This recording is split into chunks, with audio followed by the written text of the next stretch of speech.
आज का ये वीडियो 10th क्लास के सभी बच्चों के लिए है, जिनको मैथमेटिक्स में त्रिकोणमिति पढ़ना है उनके सिलेबस में। त्रिकोणमिति को हम लोग इंग्लिश में ट्रिगोनोमेट्री कहते हैं। यह 3 शब्दों के संयोग से बना हुआ है।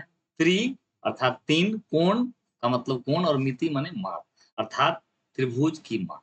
तो त्रिकोणमिति का मतलब क्या है? त्रिभुज की माप। हम जानते हैं कि एक त्रिभुज में 3 कोण और 3 भुजाएँ, अतः त्रिकोणमिति के अंतर्गत हम लोग त्रिभुज के इन 6 अंगों, कौन-कौन? तो 3 कोण और 3 भुजाओं के बीच परस्पर संबंध माने आपस में क्या संबंध होते हैं, उसके बारे में पढ़ते हैं। और कुछ पार्ट्स का अगर वैल्यू पता हो तो अन्य पार्ट्स या अन्य अंग का मान प्राप्त करना सीखते हैं। त्रिकोणमिति क्या है? तो त्रिकोणमिति गणित की वैसी शाखा है जिसके अंतर्गत हम त्रिभुज के 6 अंगों के बीच परस्पर संबंध के बारे में जानते हैं और कुछ अंगों के पता रहने पर अन्य अंगों का मान निकालना सीखते हैं। तो त्रिभुज चूंकि 6 पार्ट्स से मिलकर के बना होता है, तो हम लोग 6 उनके त्रिभुज के 6 पार्ट्स के बीच क्या-क्या संबंध होता है, क्या-क्या फैक्ट्स होता है, उसके बारे में पढ़ते हैं। कुछ तो आप अपने पिछली कक्षाओं में ही पढ़े हुए हैं। जैसे त्रिभुज के तीनों कोणों का योग 180 डिग्री होता है। त्रिभुज के किसी भी 2 भुजाओं का योग तीसरी भुजा से बड़ी होती है और कोई भी 2 भुजाओं का अंतर जो होगा वो तीसरी भुजा से छोटी होती है। एक त्रिभुज में समान लंबाई वाले भुजाओं के सम्मुख कोण बराबर होते हैं। अगर एक त्रिभुज है एबीसी और इसकी 2 भुजाएँ एबी और एसी अगर बराबर है तो इनके सम्मुख कोण बी और एबी का सम्मुख कोण सी भी आपस में बराबर है। इसका व्युत्क्रम भी सत्य है, अर्थात अगर 2 कोण बराबर हो तो उनके जो सम्मुख भुजाएं हैं वो भी बराबर है। इसके बाद हम लोग पिछली कक्षा में पाइथागोरस प्रमेय के बारे में भी पढ़ चुके हैं। ये क्या होता है? तो पाइथागोरस प्रमेय मेनली समकोण त्रिभुज के लिए है। एक समकोण त्रिभुज में कर्ण का वर्ग लंब और आधार के वर्ग के योगफल के बराबर होता है। एबीसी एक समकोण त्रिभुज है जिसमें कोण बी 90 डिग्री है, तो समकोण के सामने वाली भुजा को कर्ण कहते हैं और बाकी एक भुजा जो है लंब और आधार, दूसरी भुजा आधार होगी। तो इस प्रकार एसी स्क्वायर जो है, कर्ण का स्क्वायर जो है, वह A B square plus B C square के बराबर होगा। लंब स्क्वायर प्लस आधार स्क्वायर बराबर कर्ण स्क्वायर। यह पाइथागोरस प्रमेय है। अब हम लोग सीखेंगे त्रिकोणमितीय अनुपात क्या है। इसको अंग्रेजी में ट्रिगोनोमेट्रिक रेशियो कहते हैं। तो त्रिकोणमितीय अनुपात एक्चुअली समकोण त्रिभुज के न्यून कोण और उसकी भुजाओं के बीच एक विशेष संबंध। त्रिकोणमितीय अनुपात मुख्यतः समकोण त्रिभुज के न्यून कोण और उसके भुजाओं के बीच का विशेष संबंध होता है। हम जानते हैं कि समकोण त्रिभुज में 2 न्यून कोण होते हैं, क्योंकि एक कोण समकोण है तो बाकी 2 कोण जो होते हैं वह न्यून कोण होता है।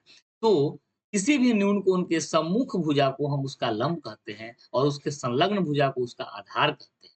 और कर्ण हमेशा नियत होता है। हाइपोटेन्यूज जो होता है वह फिक्स होता है, वह समकोण के सामने वाली भुजा होती है। तो कोई भी समकोण त्रिभुज में कर्ण नियत है, फिक्स है और बाकी जो 2 न्यून कोण है उसके लिए लंब और आधार अलग-अलग होते हैं। अगर इस एंगल थीटा की बात करें, अगर एंगल क्यू थीटा है, तो एंगल क्यू के लिए जो अपोजिट साइड पीआर है वह इसका लंब होगा और जो संलग्न भुजा एडजेसेंट साइड है वह उसका आधार। और अगर हम एंगल पी की बात करें तो पी की सम्मुख भुजा जो है आर क्यू, यह इसका लंब हो जाएगा और पी से जो संलग्न भुजा पी आर है वह इसका बेस या उसका आधार। तो इस प्रकार से समकोण त्रिभुज में कोई भी न्यून कोण का सम्मुख भुजा और संलग्न भुजा पहचानना है, लंब और आधार के बारे में आपको जानकारी होना चाहिए।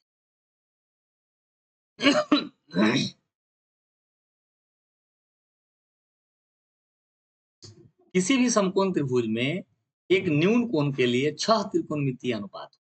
ये चैप्टर जो है उसका नाम क्या है? त्रिकोणमितीय अनुपात। त्रिकोणमितीय अनुपात को हम लोग कहते हैं ट्रिगोनोमेट्रिक रेशियो।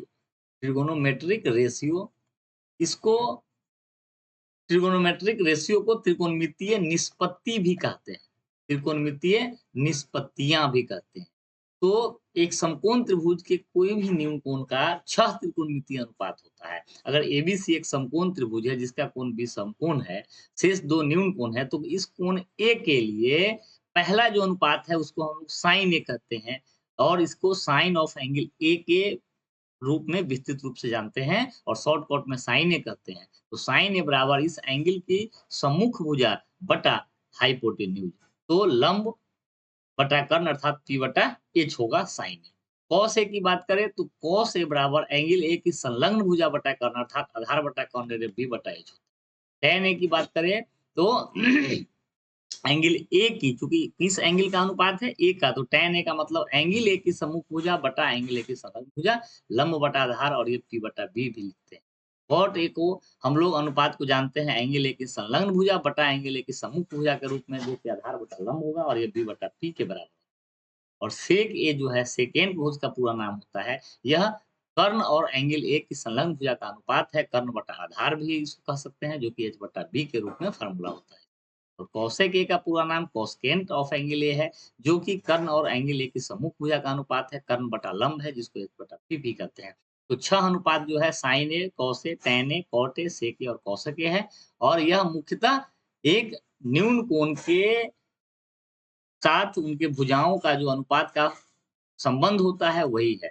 तो इस प्रकार से आप त्रिकोणमितीय अनुपात के बारे में जानकारी रख सकते हैं कि त्रिकोणमितीय अनुपात क्या है। तो त्रिकोणमितीय अनुपात समकोण त्रिभुज के न्यून कोण और उनके भुजाओं के बीच का संबंध।